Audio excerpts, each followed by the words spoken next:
what stuff are you teaching tonight then? We're just doing some like hand chopping stuff. So especially when we're like in boxing range, like it's effective, it's super effective. Just like grab the hands, even if like you don't get the set technique that you're trying to do, like an inside or outside hand trap. Even just grabbing the hands makes your opponent panic. Because if you don't have your hands in fighting, you're pretty fucked. Especially if you're in close, because you can't land kicks or anything. So just grabbing the hands is like super effective because it makes them have to like make a change. Because if they don't, then you can use it. So as soon as they make a change, then you can counter them. So just doing some basic hand trapping stuff that I like to use. Yeah, it's not the sort of usual stuff I see getting taught loads either as well. Yeah, no, like when I don't teach that often, I'm mainly training, so when I do teach I like to do something unique, something that most people wouldn't have done like a lot, because it gets monotonous if you go to the gym and you just, 1, 2, 3, right low kick. Yeah, so I try to mix things up and do more like principle stuff as well, rather than just set combos and set things I like to do. Principles where they can then go off and put their own little like spin on it. Yeah. Makes it more unique.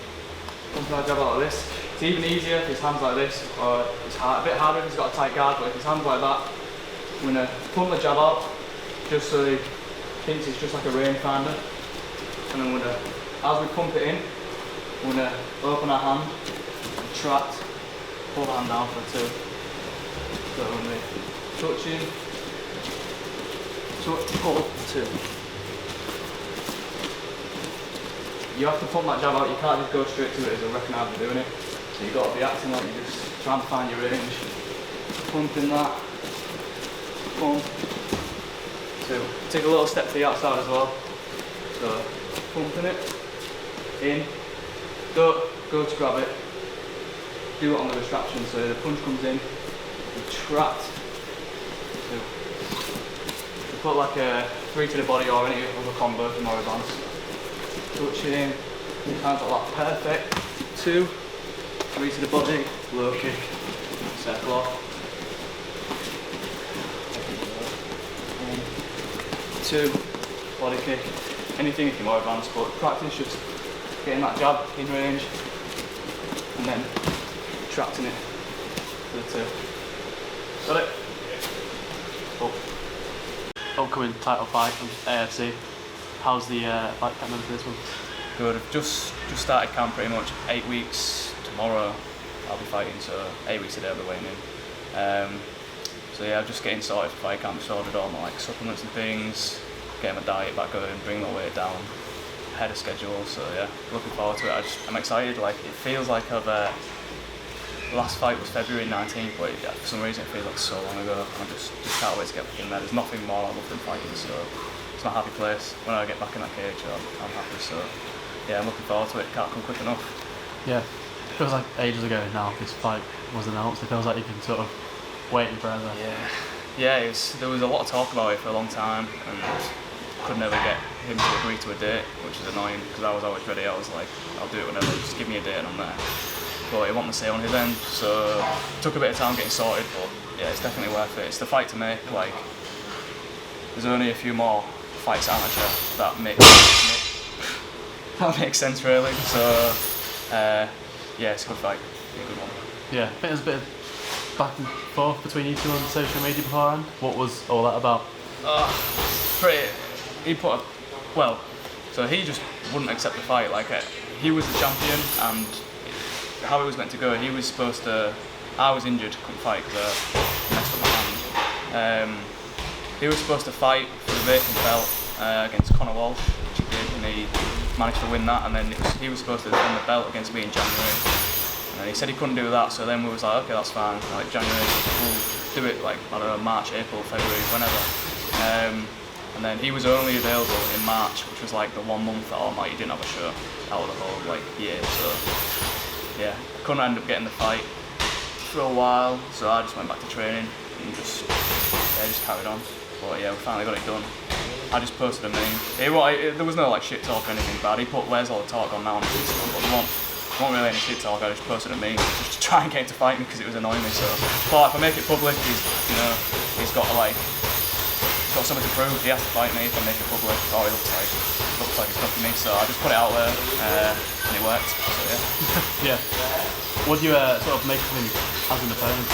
Yeah, What he fights? he's a top opponent. Obviously, his coach is Shaj Haq, who's like probably the best flyweight in the UK that's not in the UFC. Yeah, his coach is amazing. So he has a similar style. All the Ace MMA guys have quite a similar style to his coach, which is like, obviously a good thing. Great, but none of them do it as well as him. Do you know what I mean? So he's definitely involved in an exploit. And I feel like wherever the fight goes, I'll be in charge. Be able to implement my game, striking, grappling, wrestling, whatever. Yeah. Is there anywhere in particular you want it to go to, or on the ground, or keep it on the feet? Or?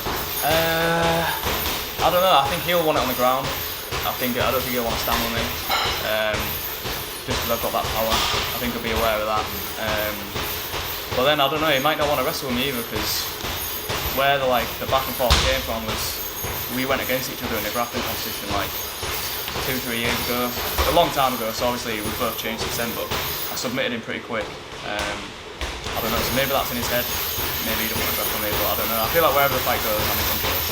Does that give you the confidence then that you can go in there and grapple him, and you're going to be superior in their positions? Yeah, 100%. Not because of the grappling competition. Like that was so long ago. It means literally nothing now. It was just like a funny move.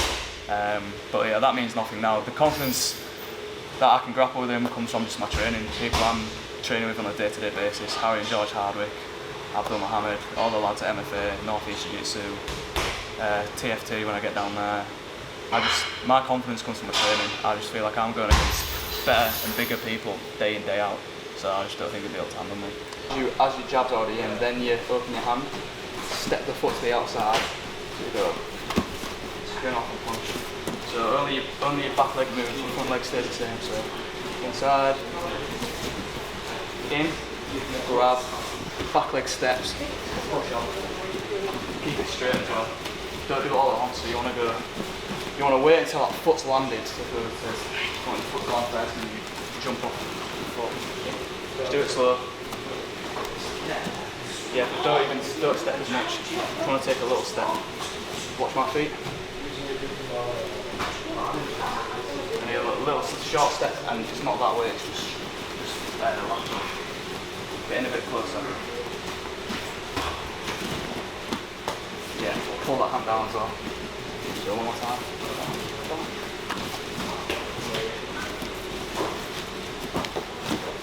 Yeah, nice. MFA for like my MMA, North East Jiu-Jitsu, and then I try and get up to TFT for some sparring, and I'm going to try and get up there a bit more now. It's just petrol, so it's so expensive petrol, so Yeah. I try, it's hard, but yeah, it's annoying. But yeah, I try and get to as many places as I can up north, and then when I'm in Hull, train at Hit Squad Hull. So yeah, I've got four good gyms, a lot of knowledge, and a lot of great training partners. Yeah. You were saying to me last night when I was chatting to you about like carnivore diet and stuff. Yeah. Talk a little bit about your weight throughout the fight camp. And is that something that you use to sort of shift the weight down and get closer to the fight? Yeah. So when I'm out of camp and I'm not fighting, I eat pretty much what I want. I have like a good diet, but no specific diet. Get my base nutrients and then I eat shit on top if I want that. Not obviously I don't go too mad. I don't want to balloon up too much out of camp. But yeah, when I've got like a fight box, when I'm like about 10 weeks out, I'll start to bring my weight down a bit. Because I always have like a set weight I want to go into camp at, which I feel good at. So I always start camp at a set weight. So What weight is it? 60. I like to start camp about 65, Yeah. 65, 66 kilo, probably 65. So yeah, out of camp I get up a little bit higher, but not too much higher than that. And as soon as I start eating well, it drops off straight away. So I've still got a fair bit on me, and I'm like 65 kilo now. So yeah, the cut's not that bad really. I look like a big flyweight, but it's not hard to make. I don't cut a lot of water, so Yeah. the carnivore diet is good because like it strips the weight off. Like you get a lot of protein, so you maintain your muscle mass in fight camp. Because a lot of people, they restrict the calories so much, like they don't only lose fat, they lose a lot of muscle. Whereas if you keep it really high protein and fats, you maintain a lot of that muscle. So that's why I like to do it. And I just love fruit, so it means I can eat a lot of fruit. Yeah.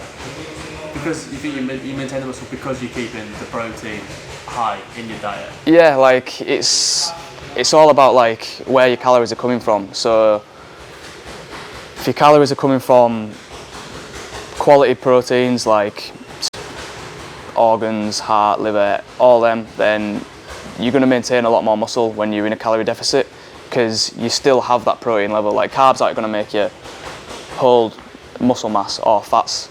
Like they all have, like carbs have got their own role, fats got their own role, protein's got their own role.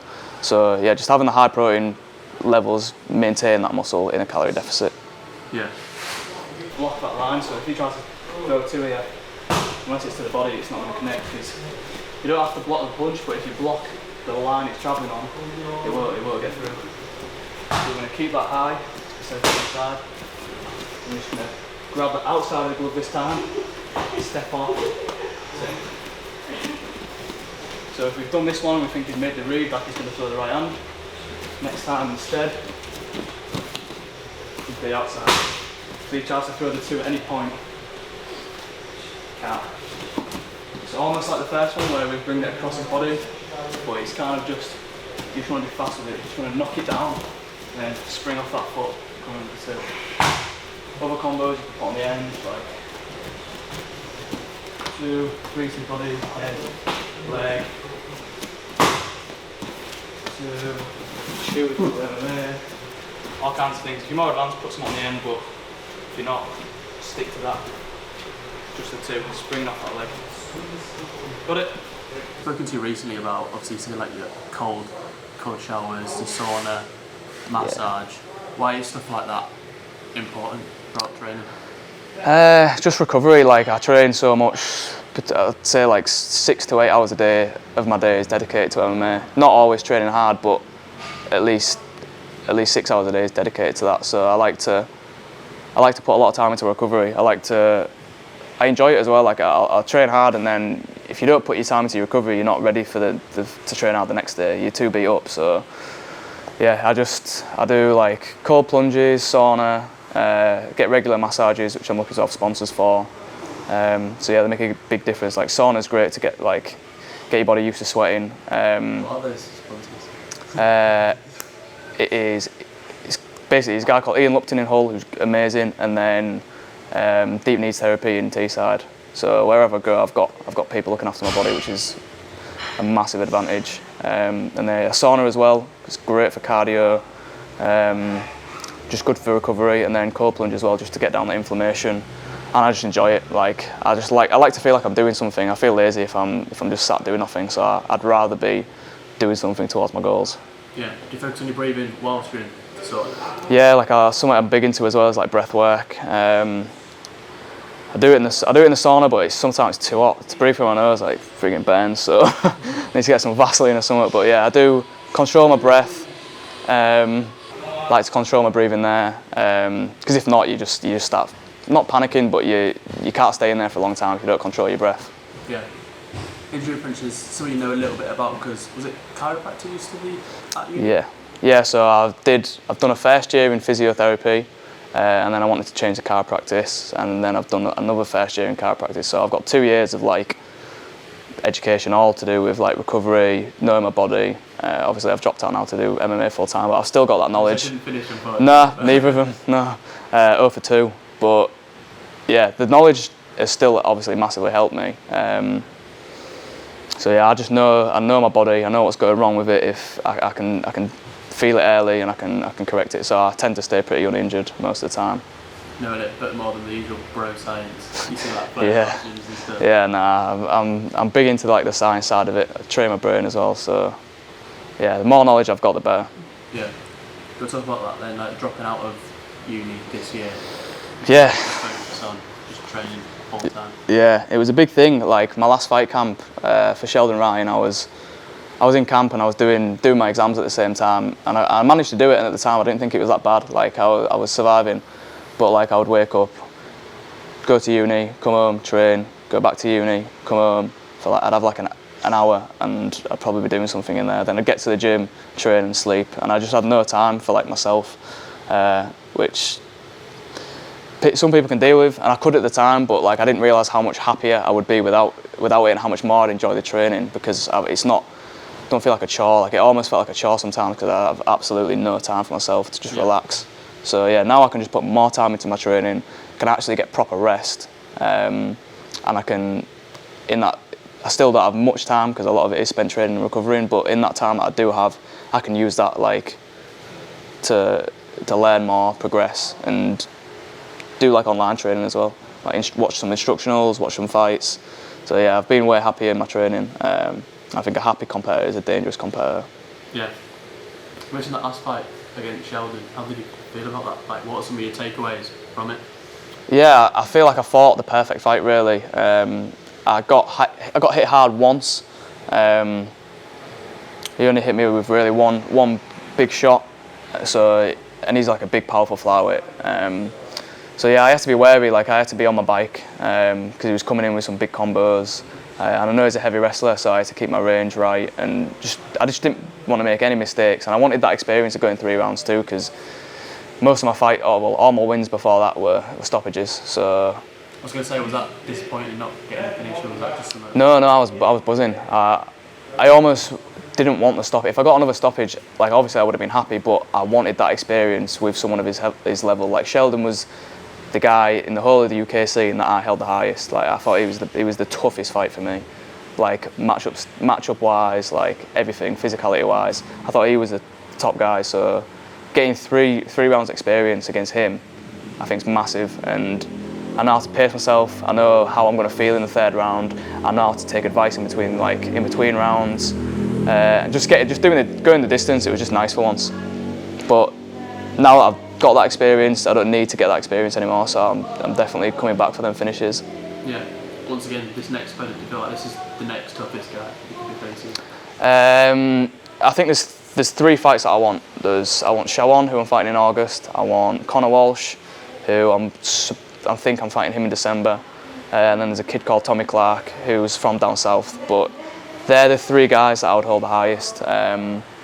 So all good fights. I'd probably say out of them, stylistically, I think Connor's probably the hardest matchup because he was beating Shawon. But yeah, all good fights. But I'd say Connor's probably the hardest matchup stylistically. But my mind's fully focused on Shawon because he's got a win over Connor. Do you know what I mean? MMA can change in any instant. It's a fight, and it's a 5-round fight if it's a title fight. So it don't matter who was winning. Shawon got the win. So yeah, he's next in line. Yeah. Obviously, all your fights up to this point have been on AFC. Do you see yourself sticking? Obviously, you mentioned fighting Conor and these other opponents in the future. Yeah. Is there any other promotions you see yourself eyeing up, or is that sort of further on in the future? No, like I want to expand. I want to expand to some different organisations now. Obviously, all my fights have been on Almighty, but that hasn't really been purposely. The first few were purposely because it's a good promotion. It's great to get your name out there. But then after that, I just kept getting the good matches on that show. So I just kept going back. Ray's a real easy guy to work with. So yeah, so far it's only been Almighty, but the August one's Almighty. But then I think in December against Connor, that's FCC, which is another top promotion. And then there's Shock and Awe, and I think they're the 3 probably biggest across the UK. Like Shock and Awe's big down south, FCC is huge, and Almighty's massive. There's obviously other big ones, but I think they're the 3 belts that I want before I go pro. Yeah.